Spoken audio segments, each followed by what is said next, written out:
अगर हमको शिवर को मुक्ति चाहिए इस भय से, तो आपको गांधी का सीना चाहिए। गांधी ने 3 गोलियां खाई थी कि नहीं खाई थी? और हर महापुरुष गोली खाता है। ओपन चैलेंज है। मैं निहत्था चलता हूं, रात को 11 बजे आपको लोकेशन भेज दूंगा। आजकल लोकेशन सबको मिल जाता है, आओ गोली मार दो, कोई बड़ी बात नहीं। लेकिन अगर मेरे खून पर शिवर में शांति आ जाए तो मैं शांति चाहूंगा। आखिर जी कृष्णैया के खून के बाद एक ऋतु जायसवाल तो आई है ना यहाँ शिवर में, संवैधानिक ढंग से आई है। और नीतीश बाबू की सरकार ने गैर संवैधानिक ढंग से आपको जेल मैनुअल में बदलाव करके एक अपराधी को मुक्त किया है। तो जब नीतीश बाबू की सरकार मुक्त कर रही है और हम उसके विरोध में आवाज उठा रहे हैं, आज जी कृष्णैया लड़ रहे हैं चुनाव, जी कृष्णैया की आत्मा लड़ रही है चुनाव, और एक मौका मिला है हमारे चंपारण की धरती को कि फिर से गांधी की धरती बना दे। तो बोल ही रहा, गांधी भी जेल गए थे। अगर जेल जाना ही है, अच्छे काम के लिए जाना है, हमारे राजीव राम के पोस्टमार्टम के जवाब को हम जब सवाल करते उस पर जाना है, जब हम प्रशासन को बोलते हैं कि तुम भय मुक्त सोसाइटी बनाओ, और इसके लिए जब मैं कंप्लेन करता तब जेल जाना है, तो मैं जेल जाने को तैयार हूं। मुझे बेल लेने की भी नहीं, हम नहीं चाहते हैं। आज ये पिस्तौल बंद है और ये पिस्तौल खुल सकता है अगर उनके हाथ में सत्ता आती है। तो ये बंदूक आज छुपा हुआ है, ये निकल जाएगा। हम पहले भी बोल चुके हैं, दहशत में जी रहे। जब हमने जवाब उठाया, मैं निर्भीकता के साथ लाया। मैंने ये भी सवाल किया था कि सुरभि आनंद जी को गार्ड कैसे मिला इतना दिन तक। इन्वेस्टिगेशन का विषय है कि सुरभि आनंद जी, आप पिछले 1 महीना से आपको गार्ड मिला हुआ है, कैसे आप गार्ड के लिए कैसे ऑथराइज हो गए? ये जवाब मैंने किया तो मुझे क्या मिला?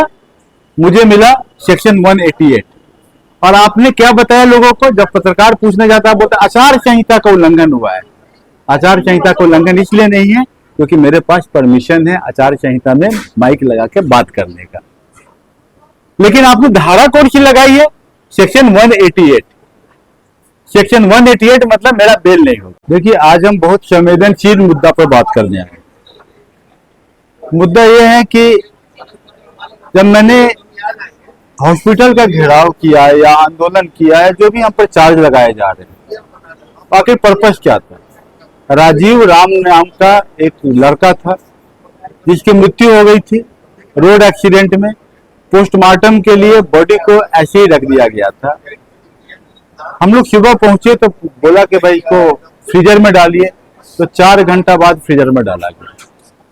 लाश को आए हुए करीब 14 घंटे हो चुके, तब आप फ्रीजर में डालते हो। जब आपका पोस्टमार्टम कटर नहीं है मान लिया, तो आप लाश को फ्रीजर में क्यों नहीं डाले?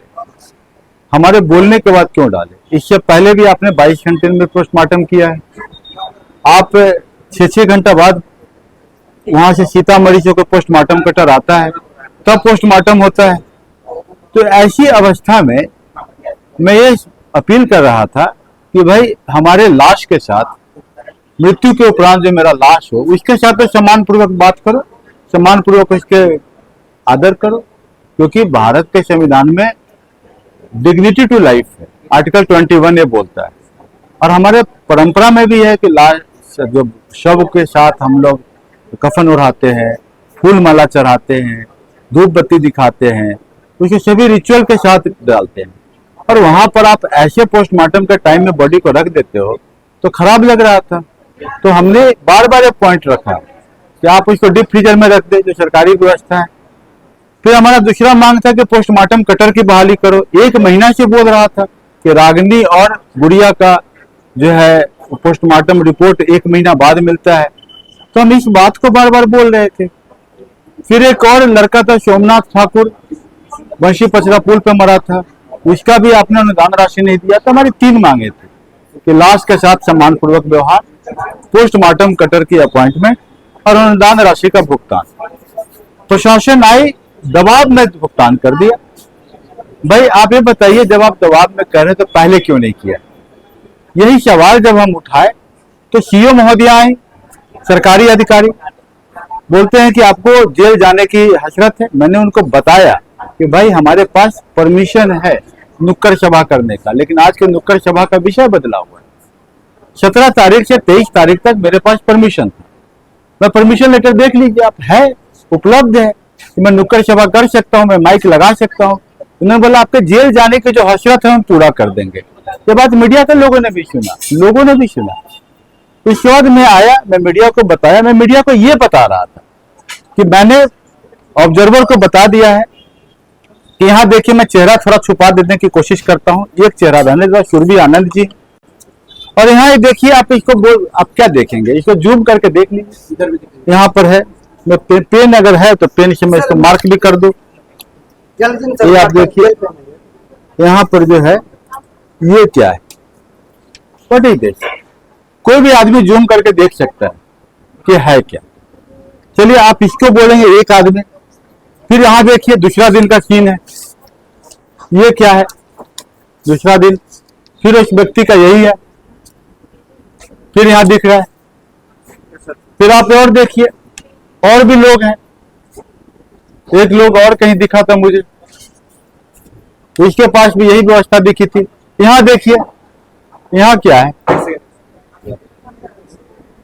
कहने का अर्थ है कि आप आयातित क्रिमिनल को लाके, बाहर से क्रिमिनल को लाके आप ग्रुप में घुमा रहे हैं। आज ये पिस्तौल बंद है और ये पिस्तौल खुल सकता है अगर उनके हाथ में सत्ता आती है तो।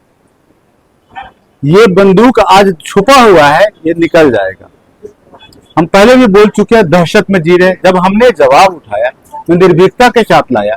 मैंने ये भी सवाल किया था कि सुरभि आनंद जी को गार्ड कैसे मिला इतना दिन तक। इन्वेस्टिगेशन का विषय है कि सुरभि आनंद जी, आप पिछले 1 महीना से आपको गार्ड मिला हुआ है, कैसे आप गार्ड के लिए कैसे ऑथराइज हो गए। हम जवाब लिए, ऑब्जर्वर को हमने भेजा तो पता लगा कि नहीं, आप प्राइवेट गार्ड अब रखने लगे। यही हुआ होगा, गार्ड तो नहीं दिख रहा है इसमें, इसमें प्राइवेट गार्ड मिल रहा है। ये सिविल सर्वेंट की वाइफ है और सिविल सर्वेंट के वाइफ के बगल में इस तरह का अगर तमंचा की तरह का कुछ चीज दिखना या इस पर इन्वेस्टिगेशन होना, अगर इन्वेस्टिगेशन में सच पाया जाता है, इट कम्स अंडर मिसकंडक्ट। तो मेरी परिवार जो है वो आपका रिवॉल्वर लेकर नहीं घूम सकता, बगल में तमंचा से नहीं दिख सकता, मिसकंडक्ट में आएगा, क्योंकि कल्यूजन दिखता है इसमें। ये जवाब मैंने किया तो मुझे क्या मिला, मुझे मिला सेक्शन 188। और आपने क्या बताया लोगों को, जब पत्रकार पूछने जाता है बोलता आचार संहिता का उल्लंघन हुआ है। आचार संहिता का उल्लंघन इसलिए नहीं है क्योंकि मेरे पास परमिशन है आचार संहिता में माइक लगा के बात करने का। लेकिन आपने धारा कौन सी लगाई है, सेक्शन 188। सेक्शन 188 मतलब मेरा बेल नहीं होगा। अर्थात जो आप नहीं देख रहे, कोई रेस्टोरेंट है जिसमें आपने हमें बुला लिया है मैं खाना खाने के लिए, तो मैं यहाँ पर देख रहा हूँ कि यहाँ भी अटकरी लगी हुई है, ये सेक्शन 188 है, तो आपका बेल नहीं होगा। ठीक है, मैं तो बोल ही रहा हूँ, गांधी भी जेल गए थे। अगर जेल जाना ही है, अच्छे काम के लिए जाना है, हमारे राजीव राम के पोस्टमार्टम के जवाब को हम जब सवाल करते उस पर जाना है, जब हम प्रशासन को बोलते हैं कि तुम भय मुक्त सोसाइटी बनाओ, और इसके लिए जब मैं कंप्लेन करता तब जेल जाना है, तो मैं जेल जाने को तैयार हूँ। मुझे बेल लेने की भी नहीं, हम नहीं चाहते हैं। गांधी ने जानते क्या हुआ, चंपारण में इसी धरती पर बोला था गांधी ने, जब जज ने बोला गांधी को कि आपको 1 रुपया फाइन लगता है, गांधी बोले मैं फाइन नहीं दूंगा, तो बोला mister Gandhi now you can go to jail. Gandhi film देखिए, तो गांधी बोला मैं जेल जाने को तैयार हूँ। जज थोड़ा देर तक ऐसे देखता है वैसे देखता है, बोलता है कि नहीं मैंने आपको बेल पे छोड़ दिया। गांधी खड़े रहे कुछ देर डॉक में, बोले क्या but I want to go to jail.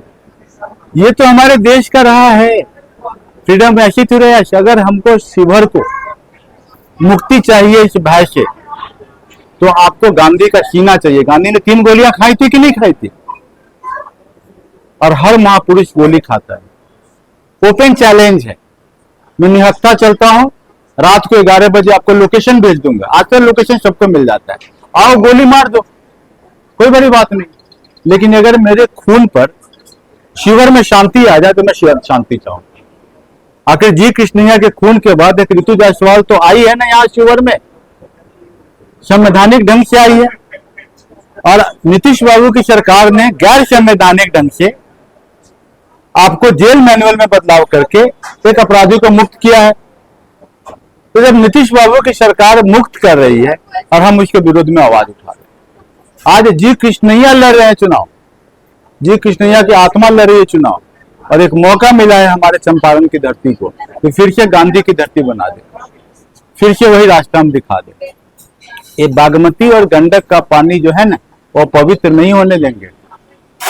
ये चुनावी बातें नहीं है। FIR हो चुका है, अरेस्ट कर लीजिए, कोई दिक्कत नहीं है। कम से कम जनता में ये तो संदेश जाएगा कि शांति चाहिए शिवहर में, शांति होगी। ऋतु जायसवाल मतलब विकास की गारंटी है, विकास करेंगी। वो दलित, पिछड़े, अति पिछड़े, आर्थिक रूप से पिछड़े, फॉरवर्ड क्लास के भी आर्थिक रूप से पिछड़े व्यक्ति की आवाज है। उस आवाज को सदन में पहुंचेगा, संसद में पहुंचेगा तो जी कृष्णैया की पत्नी उमा देवी को एक इंसाफ मिलेगा। यही मैं कहना चाहता हूँ। बहुत बहुत धन्यवाद।